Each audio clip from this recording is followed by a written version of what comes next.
نبی پاک علیہ الصلوۃ والسلام نے فرمایا جو اپنے بھائی کی طرف ڈرانے والی نظروں سے گھورے اللہ تعالیٰ اسے قیامت کے دن ڈرائے گا۔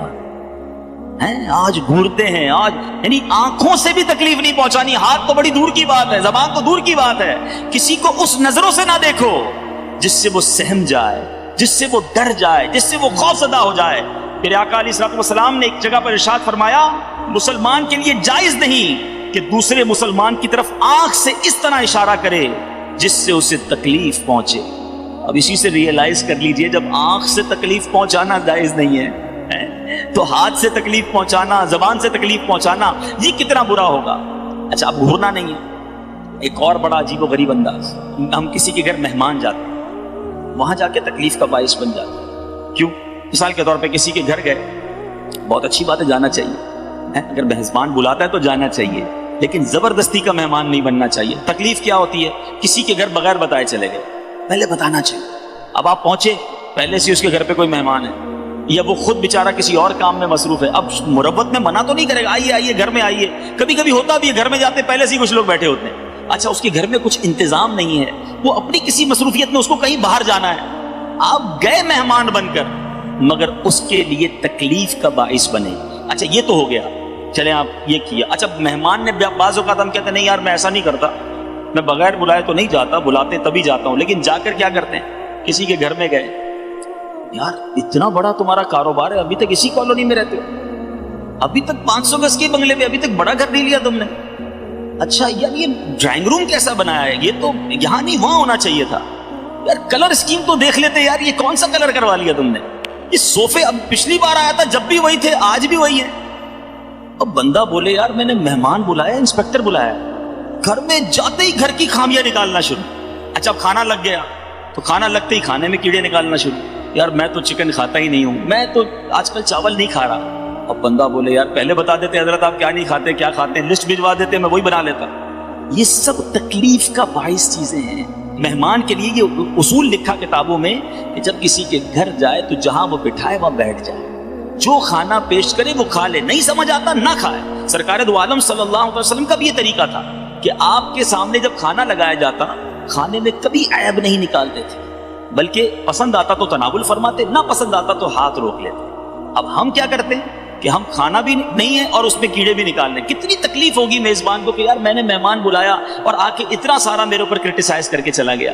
ایسا نہ کیا کریں، کسی کے گھر جائیں اس کو دعا دے کر آئیں، اس کی حوصلہ افزائی کر کے آئیں کہ اللہ تمہارے گھر میں اور برکت دے، اللہ تمہارے رزق میں اور برکت دے۔ اور میٹھے اسلامی بھائیوں یہ کھانے میں عیب نکالنا نہیں، اپنے گھر میں بھی نہیں کرنا چاہیے۔ سرور کائنات علیہ الصلوۃ والسلام جب اپنے دسترخوان پر گھر میں بیٹھتے تھے، جو بھی کھانا پیش کیا جاتا میرے آقا کو پسند آتا تو تناول کر لیتے، نہ پسند آتا تو چھوڑ دیتے۔ ہمیں بھی یہی ایٹیٹیوڈ اپنانا چاہیے۔ مگر آج کیا ہوتا ہے؟ آج کل تو گھر میں خوب لڑائیاں ہونی ہیں، افطار کا وقت آتا ہے ابھی تک سموسے نہیں پکے، ارے کل بھی کہا تھا نمک کم کر لینا تم نے، آج پھر تیز ڈال دیا، شربت تو بنایا اس میں میٹھا ڈالا ہی نہیں۔ ارے یار اللہ کے بندو، جس نے افطاری بنائی ہے جس گھر کی عورت نے، وہ بھی اللہ کی بندی ہے، اس نے بھی روزہ رکھا ہے۔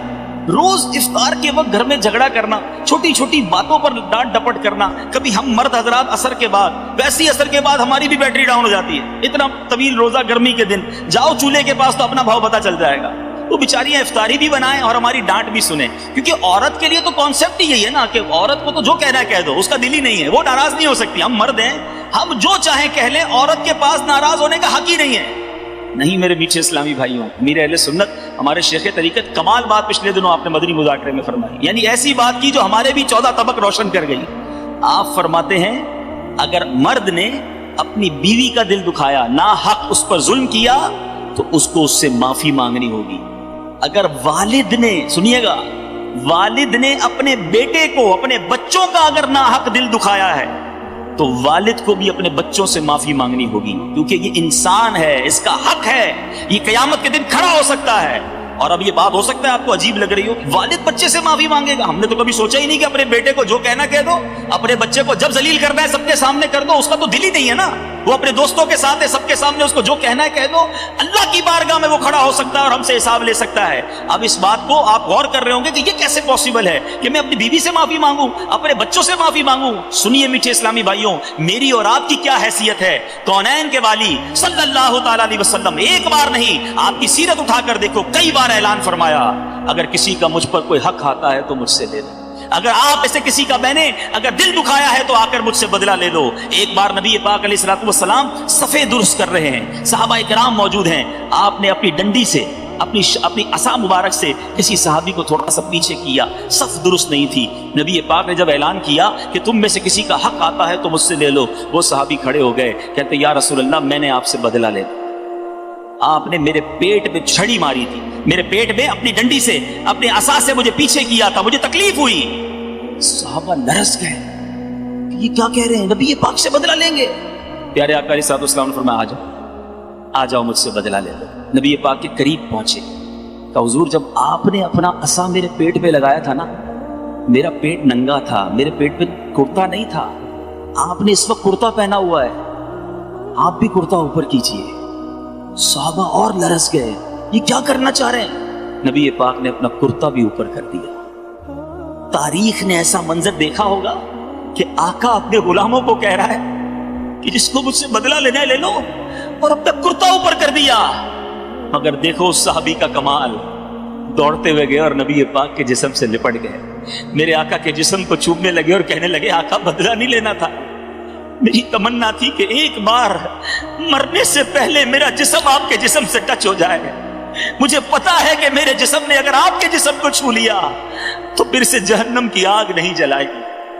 یہ ہے میرے آقا کی تعلیمات. معافی مانگتے تھے یار, میرے آقا اپنے غلاموں سے کہتے تھے مجھ سے بدلہ لے لو, اور میں ہوں کہ آج جس کا جو چاہے بیڑا غرق کر دوں. میرا ملازم ہے نا, کیا کر سکے گا میرا؟ ذرا سی غلطی کی منہ سے گالیاں نکلتی ہیں, ذرا سی غلطی کی اس کو کہتا ہے جا نوکری سے تو فارغ ہے. ارے ٹھیک ہے آج آپ کا کوئی نہیں بگاڑ سکتا, مگر میرے آقا کا یہ فرمان یاد رکھنا, من آذا مسلمن فقط آذانی ومن آذانی فقط آذ اللہ, کہ جس نے کسی مسلمان کو تکلیف دی اس نے مجھے تکلیف دی. ویڈیو دیکھنے کا شکریہ. اگر آپ چینل پر نئے ہیں تو سبسکرائب کر لیں اور ساتھ ہی ساتھ بیل آئیکن پر بھی کلک کر دیں تاکہ یوٹیوب ہماری ہر ویڈیو کا نوٹیفیکیشن سب سے پہلے آپ کو بھیج دے. جزاک اللہ.